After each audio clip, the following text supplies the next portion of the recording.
Olá, internautas, estamos de volta no programa Personalidades em Destaque. Hoje com a presença do empresário e líder comunitário Cido Gessner Júnior. Ele está contando a sua história e falando de assuntos de interesse da comunidade. Essa entrevista está sendo automaticamente gravada e será reprisada em diversas oportunidades em nossa programação. Também estará disponível de forma on demand no site da JMV TV, www.jmv.tv.br, ou através do YouTube. Acesse e recomende a seus amigos. Cido, nós estamos falando sobre a sua participação no escotismo. E para concluir essa questão, para entrarmos depois nas outras suas atividades, a gente gostaria só de falar da questão da sua atividade atual. Você é líder da UEB, né? Estadual. Isso. Bom, Evandro, isso aconteceu porque quando terminei minha gestão à frente da FCDL, as pessoas ligadas ao movimento escoteiro vieram me procurar para participar também da direção estadual dos escoteiros. E eu, na oportunidade, disse que eu não podia, porque eu queria descansar um pouco. Aí eles disseram assim, então, como um vice-presidente, quem sabe, contribuindo com tuas ideias, eu disse, bom, como vice, eu aceito. E aceitei. Só que o presidente que foi eleito ficou 6 meses na gestão, ganhou uma proposta de trabalhar na Espanha, se mudou do Brasil para a Espanha e o Cido teve que assumir a presidência da UEB Santa Catarina, na qual continua até hoje, são 3 anos à frente dessa instituição. A UEB Santa Catarina é um dos braços da União dos Escoteiros do Brasil, direção nacional. Em cada estado nós temos uma direção estadual. Os grupos de escoteiros dentro do estado elegem o presidente, mas esse presidente é homologado pela direção nacional. Então, estando na presidência da região de Santa Catarina, nós coordenamos hoje 84 grupos de escoteiros em Santa Catarina, num total de 5.300 membros participantes. E por essa posição também nós temos uma forte ligação com a direção nacional, onde nós temos que periodicamente também participar de reuniões, apresentar relatórios, e estivemos agora nesse feriadão do dia 15 de novembro, numa imersão de 3 dias nos hotéis em Curitiba, fazendo planejamento estratégico da União dos Escoteiros do Brasil como um todo para esses próximos 5 anos. Então, essa função também leva a isso, a essa questão de estratégica nacional. Muito bem, Cido, você, além da sua marca como escotista, você também ficou marcado e continua sendo uma liderança empresarial. Você foi presidente da CDL de Timbó, onde fez, se não me engano, 2 gestões, e posteriormente você foi para a federação. Gostaria que você falasse primeiramente da CDL de Timbó. Eu sei que você na época até encontrou dificuldades no início, herdou uma herança, como se diz na política, uma herança maldita, e conseguiu estruturar essa entidade e torná-la novamente uma entidade forte aqui no município de Timbó. Às vezes eu me pergunto por que... Isso foi em que ano também que você... eu me pergunto por que eu acabo caindo sempre nessas instituições quando elas estão no momento mais difícil, né? Aí o Cido aparece para fazer frente a esse trabalho. Por outro lado, essas são as grandes oportunidades para você inovar, para você trazer ideias. Quando você está numa instituição já bem organizada, fica mais difícil, né?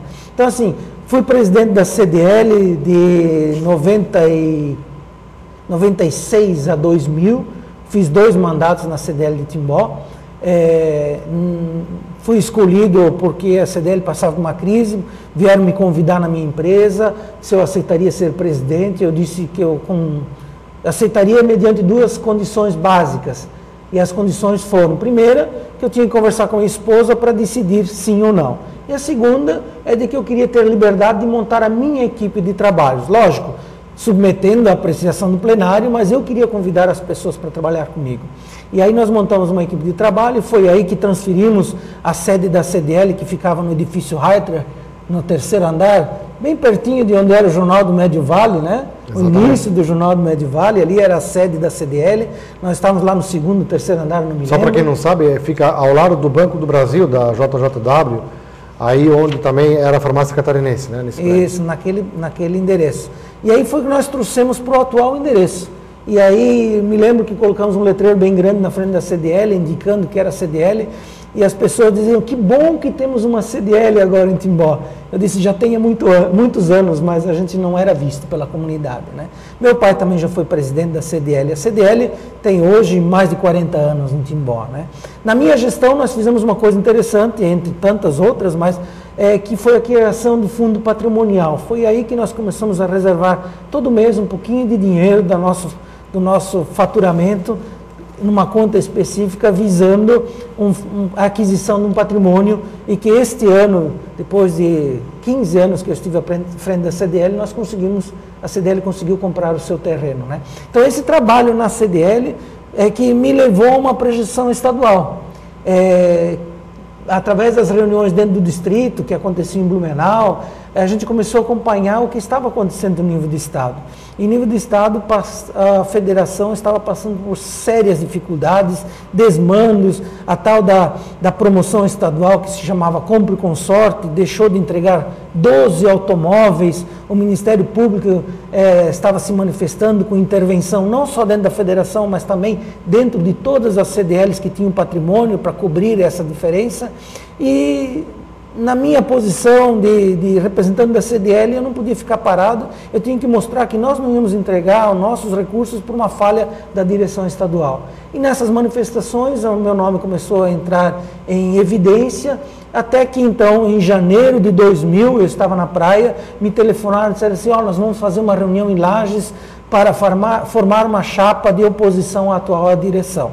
Fizemos a primeira reunião em 20 de janeiro, me lembro bem, a segunda em 10 de fevereiro, constituímos uma chapa, fomos às eleições, pela primeira vez eu corri esse estado como um candidato a alguma coisa, foi uma coisa assim que aprendi muito, ganhamos as eleições e aí começou a grande dificuldade, porque a federação não tinha dinheiro, tinha 12 automóveis para pagar, quem não entregou da promoção, e era uma situação muito complicada e para cada desafio nós criamos uma alternativa.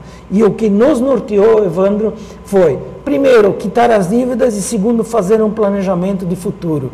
E nesse planejamento futuro, que foi feito com o apoio do Sebrae Santa Catarina, nós traçamos umas metas. E com felicidade, essas metas eram para 10 anos, e com felicidade agora, no início do ano, numa reunião da FCDL em Florianópolis, eu me manifestei ao Conselho Diretor, levei todos aqueles itens que nós relacionamos há 10 anos atrás, e todos os 10 itens nós conseguimos cumprir em 10 anos. Então, fazendo um bom planejamento, a gente chega, a gente quer. Muito bem, eu me lembro que numa oportunidade, inclusive o governador Luiz Henrique da Silveira, então governador, atual eleito agora senador, ele fez uma diferença especial à sua pessoa, sido como líder do comércio, como presidente da federação. Quer dizer, você tinha uma atividade muito intensa dentro da federação, né? Isso, na verdade, é uma das coisas que a gente tem que tomar um pouco cuidado, porque assim, quando a gente tem uma posição dessa de destaque, a gente é reconhecido pela função que a gente exerce. Na época, eu era presidente da federação. Então, quando a gente sai dessas entidades, dessas organizações, a gente não é mais lembrado, porque na verdade não era o Cido que estava lá, e era o representante, era o presidente da FCDL. Mas nesse caso em específico que você fala, foi um deferimento do Luiz Henrique à minha pessoa. Isso foi aqui na inauguração de uma quadra de esportes, né?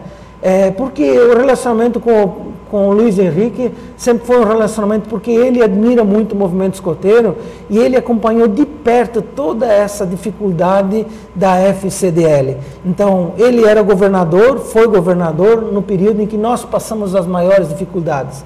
E foi o próprio Luiz Henrique que me convidou na oportunidade para ser membro do CEASEX, que é o Conselho de Exportação de Santa Catarina. Não tinha nenhum conhecimento da área, mas aprendi muito participando daquelas reuniões mensais. Muito bem.